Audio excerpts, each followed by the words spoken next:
The sound of a window shattering woke me with a start. I shot up in bed, staring into the inky black darkness of my room. I shot a glance over to my clock perched on the cluttered bedside stand, struggling to focus on it. As it came into view, the time read 1:34 a.m. I was still disoriented. What could have made that sound? Soon I heard the crunching sound of broken glass being ground underfoot, and it became all too clear to me. This was a break-in.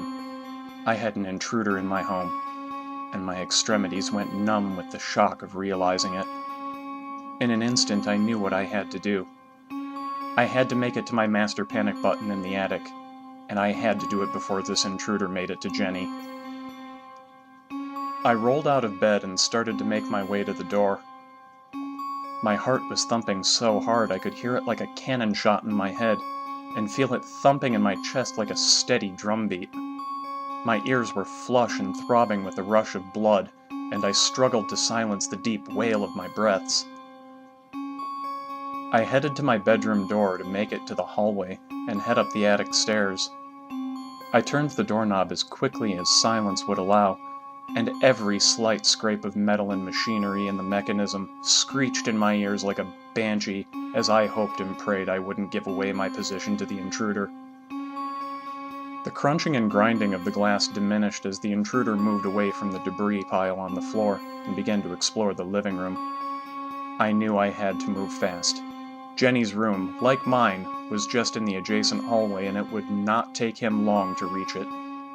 I pushed the door open slowly, fearing a creak would reverberate like a wail throughout the house. I slipped through the open door and made my way into the hallway. I slipped into the inky black dark of the hallway. My ears were ringing from the blood flow, and the air felt like a static haze assaulted my skin. The hall was bisected by the entrance from the living room, and in a brief gaze I could see the jagged edges of broken glass from the window. Jenny's room was at the south end of the hall. My room and the attic stairs were to the north. As quietly and quickly as I could, I stepped over to the north end of the hall. I swore with every step the whole house would creak, but I had a singular mission now. Even if I gave away my movements to him, I had to get to that panic button and keep him from seeing Jenny. As I heard my steps, I could hear his bumbling about the living room, slowly making his way to the hallway. I stepped over to the end of the hallway, reached up and pulled down on the drawstring for the attic stairs. As I pulled them down, I supported their descent with my hands, trying desperately to keep them from making too much noise. Soon they were down and I could climb up. Everything had slowed to the pace of a crawl for me. My pulse racing and my chest thumping, I started to walk up these steps. As they creaked ever so slightly and the sweat pooled on my forehead and at my temples. As I began to lose sight of the lower level, a darkness slid into the hallway and started to head south. The intruder was headed toward Jenny's room. I had little time now. I walked as quickly as I could toward the panic button. Things happened in a surreal slowness. I could hear the distant fiddling with doorknobs. He was at Jenny's room. I had to get to the button.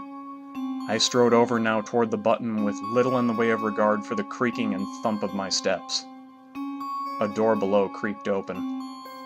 The button loomed in sight. I had to press it. Nothing else mattered. He was at Jenny's room.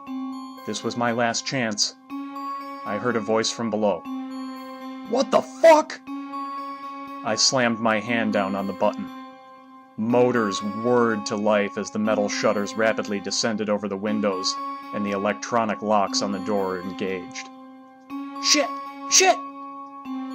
He got to her room, but I still got things safely locked down before he could fully take in her restraints and gag.